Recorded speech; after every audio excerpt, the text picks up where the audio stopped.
What up, my party people? This is Allison Butler reporting to you live from Mentor Central. We're going to get up in here with some Mentor Madness right now. You ready? You ready? Let's go. All right.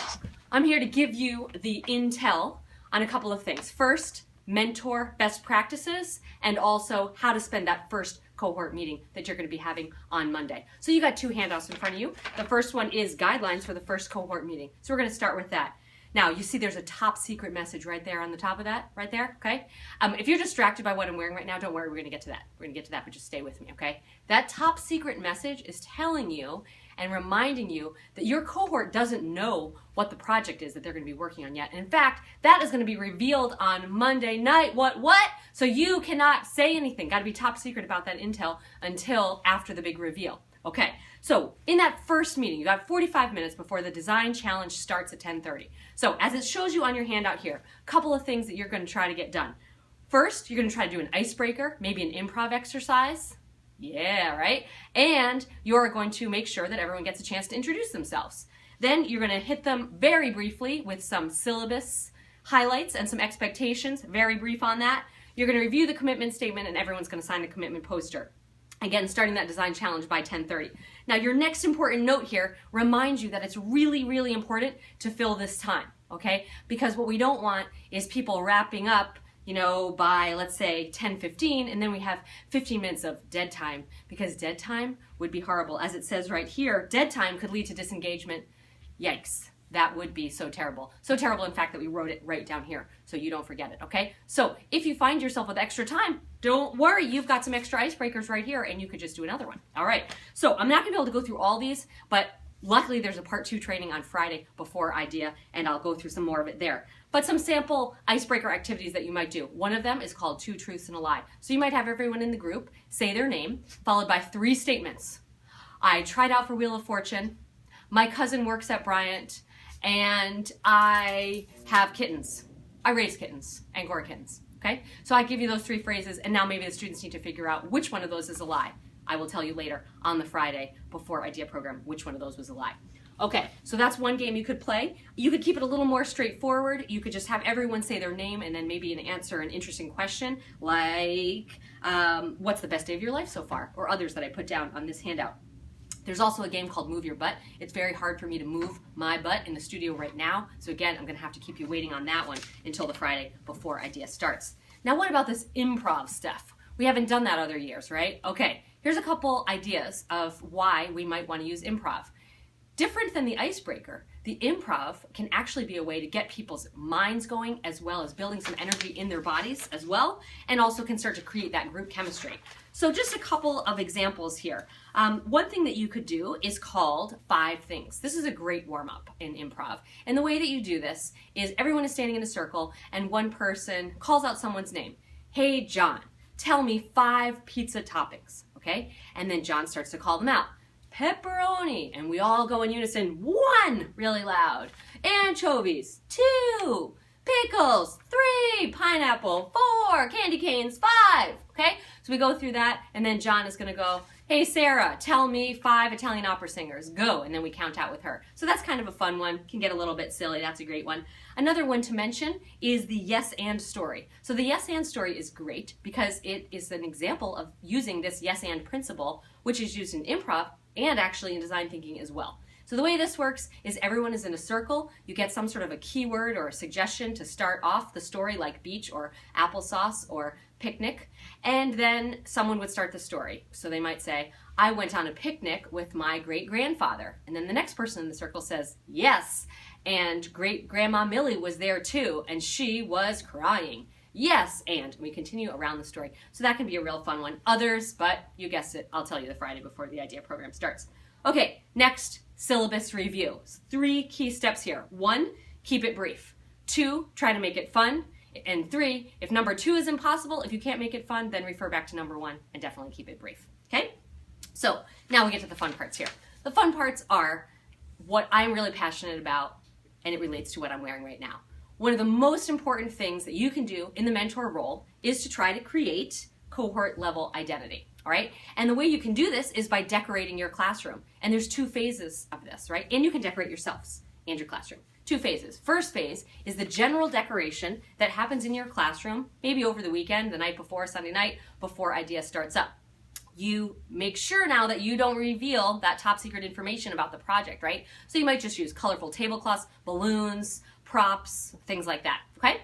So that's very fun then, right? Because you don't get a second chance to make a first impression. When those students are coming in for that first cohort meeting, you want to make sure that they walk in and they're wowed by the color and the excitement, and the furniture is all rearranged and it looks nothing like the classroom that they are used to seeing in the Unistructure, okay? Phase 2 of the decorating comes in after the project reveal. This is when you get to pull out all the stops and bring out all of the theme-related decor, okay? Again, this can be things that you're wearing. It could be a box of theme-related props that you pull out, so when they come back from the reveal, they help you decorate the space. Or maybe one mentor stays back and decorates the space while they're at the reveal, and then when they all come back after the reveal, what? Totally different space, everything's looking now suddenly theme specific. To give you an example of this, when I had the food court project, my initial round of decorations was colorful tablecloths and streamers and balloons and things like this. But then when they were in getting their project revealed to them, we transformed, each color became one of the stalls of the food court. Dunkin' Donuts, Planet Smoothie, Burger King, and so we put Burger King crowns and Dunkin' Donuts munchkins and things like this to designate the different teams and also to show the theme. Now, why am I wearing these things? Why not, really, right? So this was my Uptown Funk look. However, depending on the theme, you might have a different look, okay? So, for example, maybe this is more your speed, right? Maybe it's this, lose this, put on this. Yeah, right? This could be another look. Or it could be this and carry around lobsters. That might be it. It could be bunnies and clapper. Okay, whatever floats your boat and whatever matches your theme. I highly recommend this clapper, actually. I think this should be on everyone's list of something that they want to buy. Okay, so this can be very fun because that first day when we are all in the MAC, maybe everybody's wearing something on their head, a crown, these boingy things, that hat, right? A lot of different options here. And then when it's theme specific, now maybe you're wearing something different. Can be really fun. Okay, so that's about all I want to say about that, except you might be thinking, Allison, how in the world am I going to find the fundage to be able to support this wild and crazy Mentor Madness decorating in my classroom and on my body? Well, okay, you might have noticed this here. I'm wearing an Oprah Winfrey t-shirt right now, okay? It says, Peace, Love, Oprah. And I'm wearing that for a very special reason because we're about to have an Oprah moment right here in Mentor Central. So what I have here is a prepaid MasterCard. Okay, prepaid MasterCard right here. Now, who wouldn't love to have this, right? I'd love to have this. It's got $50 on it, right? Isn't that great? Okay, we're about to get Oprah in here. Mike Roberto, cue the gift cards. Bring them out, baby. Bring them out. That's right. You get a gift card. You get a gift card. You get a gift card. You get a gift card. What? Oh my gosh, everybody, take a breather. Simmer down now. I know people are fainting. People are fainting in the aisles right now. Pull yourselves together, my friends. Pull yourselves together. That's right. You are going to have a $50 prepaid gift card that you can spend on anything you want that is related to the decor of your classroom or your props. Now, we've never done this before, so this time around we are going to require that you produce receipts for this sort of thing and turn those into the leadership team. And of course, if you have any remaining balances, you want to turn them in directly to me because I have a lot of Christmas shopping. No, I'm just kidding. No, you're not going to turn them in directly to me, but you could because I'm on the leadership team or to any of us, and we will pipe that fundage right back into the IDEA program. Okay, I know. Pull yourselves together. You got the gift cards. We had our Oprah moment. Okay, and now it's time to just hit a couple of highlights of the second handout here, which is some best practices for mentors. So just a couple of things here. What could you do in the weeks leading up to IDEA? A couple of things that you could do. You might send an email introducing yourself to your students. You might use Blackboard to set up a discussion board post, right, where you have a Meet Your Mentors forum, where your mentors provide some introductory blurbs, and then you might have a Meet Your Cohort forum where they're also contributing to a discussion board due by the night before IDEA starts or something like this. We've talked about how to create a fun learning environment, right? We got that covered, right? Remember, hats, props, right? Got it. Clappers, lobsters, gift cards. Okay, we're feeling it? We're feeling it? Okay, so you're going to have all that stuff. Sorry. Okay, you're going to have all that stuff, and it's going to be really, really fun. Another important thing here is the design thinking element. It's really important that you embrace that because they're going to want to rush to a solution, and it's your job to really intervene when they start to rush to a solution, right? And make sure that they stay back in line following that design thinking model that we're trying so hard to teach them. Emphasize the process, of course, as well.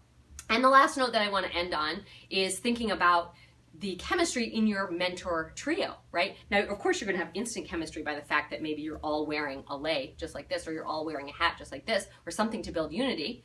But you want to make sure that you treat all of the mentors as educators in part of this experience, and you want to make sure that you don't dump on any one mentor, especially the student mentor, because they have so much on their plate. All right, so the other last thing is you might just want to discuss individual schedules, and you want to make sure that there's always a mentor who's going to be at that early morning meeting that sets the stage for every single day. All right, my friends, that's it. That's it. Cue the music. Cue the music.